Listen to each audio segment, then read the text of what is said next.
I've always been drawn to distant places, to corners of the earth untouched by time. Recently I heard whispers, tales of a village hidden away, a place without internet, no phones, no constant buzz, just life, lived simply. My heart gave a little leap. Could such a sanctuary truly exist? I simply had to find out. In our world, we are always on, always connected, yet sometimes apart. This village, they said, was different. People there looked into each other's eyes. They talked, they shared, they lived. Without the glow of a screen, it sounded like a dream. A journey was calling to me. They called it Serenvale, a name that sang of peace. It was not on any modern map. Its location was a secret, guarded by mountains and time. Only a few knew the way. So I packed my lightest bag, my notebook, a few clothes. I was ready for an adventure. The journey began quite normally, as most journeys do. There was a sense of anticipation, a feeling of excitement bubbling beneath the surface. I was eager to leave behind the familiar and venture into the unknown, to discover what lay ahead on this quest for simplicity.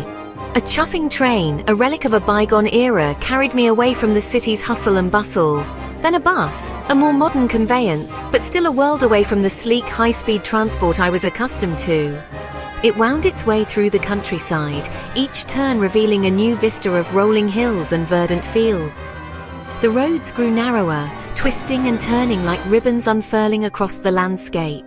The towns became smaller, each one a tiny pocket of civilization nestled amidst the vast expanse of nature.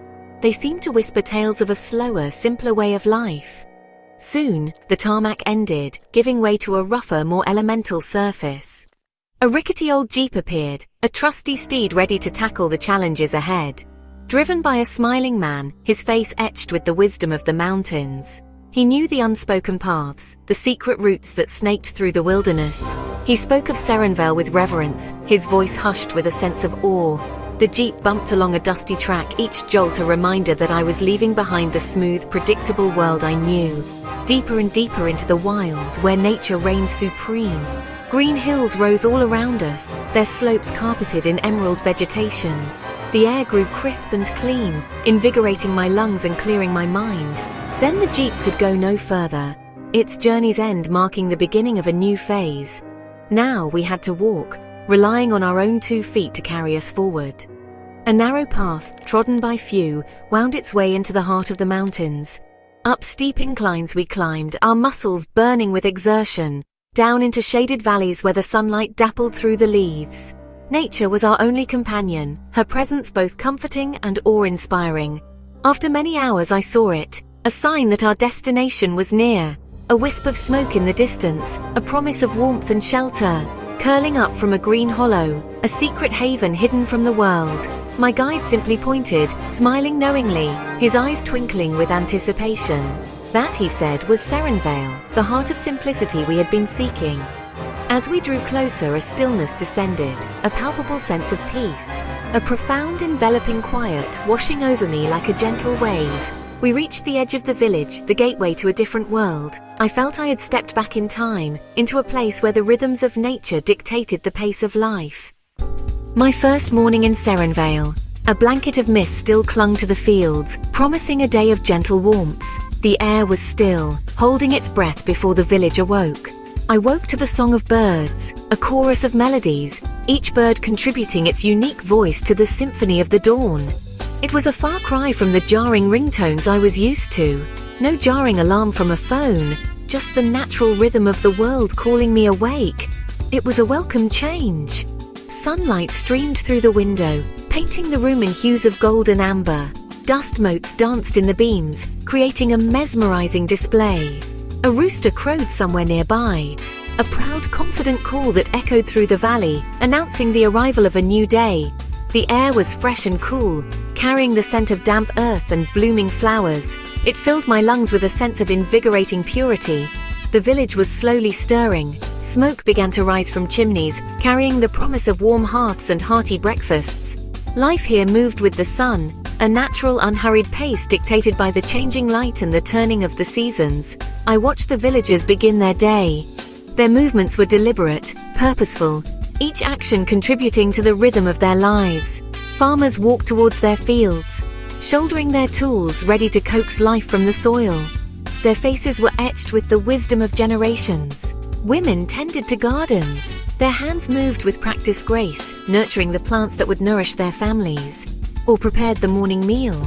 The aroma of wood smoke and baking bread wafted through the air, a comforting invitation to the start of the day. Children played with simple toys. Their laughter filled the air, a joyful counterpoint to the more measured sounds of the adults. No one stared at a small screen. Their eyes were focused on the world around them, on the faces of their neighbors, on the tasks at hand. Their hands were busy with tasks, weaving baskets, kneading dough, building and creating with a skill passed down through generations.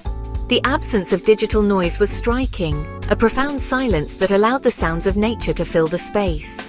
People's attention was fully present, engaged in the moment, connected to the people around them. When they spoke, they looked at you. Their gaze was direct, unwavering, a sign of genuine interest and respect. There was no rush, no distraction. Time seemed to slow down, allowing for a deeper appreciation of the simple things. Conversations flowed easily, naturally, unburdened by the need to impress or to fill the silence. I found myself relaxing deeply. A sense of calm washed over me, easing the tension that I hadn't even realized I was carrying. My own urge to check a device faded, replaced by a desire to simply observe, to listen, to be present in the moment. Evenings in Serenvale were magical, the sky ablaze with color, painting the landscape in breathtaking hues. As dusk settled, families gathered, sharing stories, laughter, and the simple pleasure of each other's company. Not around a television screen, but face to face, heart to heart, connected in a way that felt deeply meaningful. But often around a warm fire, the flames casting dancing shadows on their faces, creating an atmosphere of warmth and intimacy. Laughter echoed in the twilight, a joyful sound that carried on the evening breeze, a testament to the simple pleasures of life in Serenvale. The day ended as gently as it began, leaving me with a sense of peace and contentment that I hadn't felt in a long time. In Serenvale, news traveled differently, a stark contrast to the digital whirlwind of the outside world. It wasn't about instant updates or fleeting notifications, not by instant message, a constant stream of pings and buzzes or email, lost in the vast expanse of the internet. There were no digital trails, no timestamps marking the spread of information, but by word of mouth, person to person, a living, breathing network of voices carrying stories and updates. It was a slower, more deliberate process. Someone would share a piece of news, perhaps something they overheard at the market or learned from a traveler passing through, perhaps at the village well, a central gathering point where people came to draw water and exchange the latest happenings. The well was more than just a source of water, it was a source of connection. Or over a shared cup of tea in the warmth of a kitchen, surrounded by the comforting aroma of herbs and spices. These moments of connection were woven into the fabric of daily life. The information spread slowly, organically, like roots reaching out in the soil, connecting one person to another. It wasn't about speed, it was about depth. It allowed for thought, for discussion, for the nuances of human interaction to shape the understanding of events.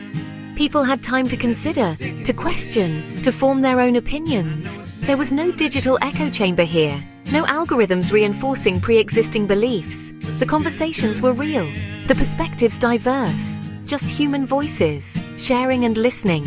A symphony of opinions and experiences creating a rich tapestry of understanding.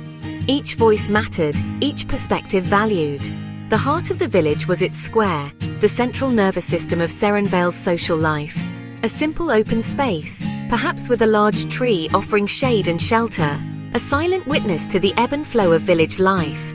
This was where people came together, drawn by a shared sense of belonging and a desire to connect with their neighbors, to talk, to make decisions, to shape the future of their community through open dialogue and collective action, to celebrate or to support each other in times of need, a reminder that they were all in this together, bound by a shared destiny.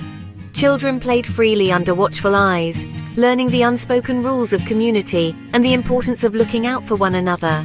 Elders shared wisdom from benches, passing down stories and traditions that had been passed down for generations. It was a true community hub, a place where everyone felt welcome and valued, a testament to the power of human connection. When disagreements arose, as they do in any community, big or small, they were handled face to face, with empathy and understanding, a willingness to listen and find common ground. There were no angry online posts, no anonymous attacks, just honest conversations between people who knew and cared about each other. People spoke directly, honestly, without the filter of social media or the fear of online backlash. They had to find common ground, to compromise and collaborate, because their lives were intertwined and their futures depended on it. Body language, tone of voice, these were all part of communication, adding layers of meaning and understanding to the spoken word. Children learned social skills effortlessly by observing and imitating the adults around them, absorbing the values of empathy, respect, and cooperation. They played together in groups, learning to share, to negotiate, and to resolve conflicts without resorting to violence or aggression. Their playground was the village itself, a vast and ever-changing landscape filled with opportunities for exploration, discovery, and adventure. They grew up deeply rooted in their community, connected to the land and to the people around them, knowing that they were part of something larger than themselves. The food in Serenvale was a revelation. Everything was grown or raised locally. Vegetables fresh from the garden, milk from their own cows or goats, bread baked in communal ovens. The flavors were pure, intense. Meals were simple yet so satisfying. Each bite told a story of the land and the hands that worked it. I recall a wonderful village feast, prepared for a seasonal celebration. Huge pots simmered over open fires, and the air filled with delicious aromas. Everyone brought something to share, dishes passed from hand to hand. We ate together under the open sky. Laughter and chatter filled the air. Traditions were the lifeblood of Serenvale, passed down through generations. These celebrations bound them together, a tapestry woven with shared memories. A profound sense of peace enveloped Serenvale. The absence of constant digital noise created a space for calm. The rhythm of life was slower here, dictated by the sun and seasons. Work was often physical, connected to the land, and there was a satisfaction in tasks completed. But there was also ample time for rest, for quiet contemplation, for family. The silence in Serenvale was not empty. It was filled with nature's gentle sounds, the whisper of wind, the murmur of a stream, the chirping of crickets at night. This pervasive peace had an effect on me. The tension I often carried seemed to melt away. This was the gift of Serenvale's quiet, a deep, restorative serenity. For any visitor, the first few days can bring a strange kind of shock. The hand instinctively reaches for a phone, a phantom limb, seeking connection. The urge to check messages, to scroll is strong. But here, the signal is silence. This initial discomfort is real, a withdrawal from the digital drug. Then, something wonderful begins to happen. As the days pass, the urge fades. You start to look up, look around. Joy is found in simple things. A shared smile, a beautiful sunset, the taste of freshly baked bread. Many visitors experience a profound realization. They discover what they have been missing. The experience is transformative, a reminder of what truly matters.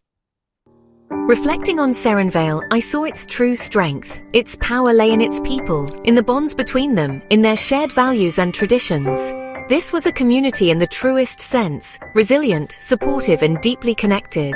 Their lives, though simple, were incredibly rich, full of meaning, purpose, and joy. Perhaps it is we who are missing something vital that they possess, a deep connection to nature, to their work, to their community. Serenvale served as a powerful reminder. Technology is a tool, but it should never become our master. This village, by its very existence, challenges us to examine our relationship with the devices that fill our lives. There is such profound beauty in living slowly and savoring each moment. We cannot all move to a village like Serenvale, and perhaps that is not the answer. The modern world has its own demands, its own gifts, but we can carry the spirit of Serenvale within our hearts into our daily lives. We can learn from its profound wisdom about balance, connection, and peace. I encourage you to create small pockets of Serenvale in your own existence. Put down your phone for a while. Go for a walk in nature. Truly listen when someone speaks. Disconnect from the digital noise to reconnect with yourself and others. Value the magic of face-to-face interactions. Serenvale is more than just a place. It is an idea, an inspiration. The oldest network, the most fulfilling, is the network of human hearts. Living a little more slowly, connecting a little more deeply, that is a path to true contentment.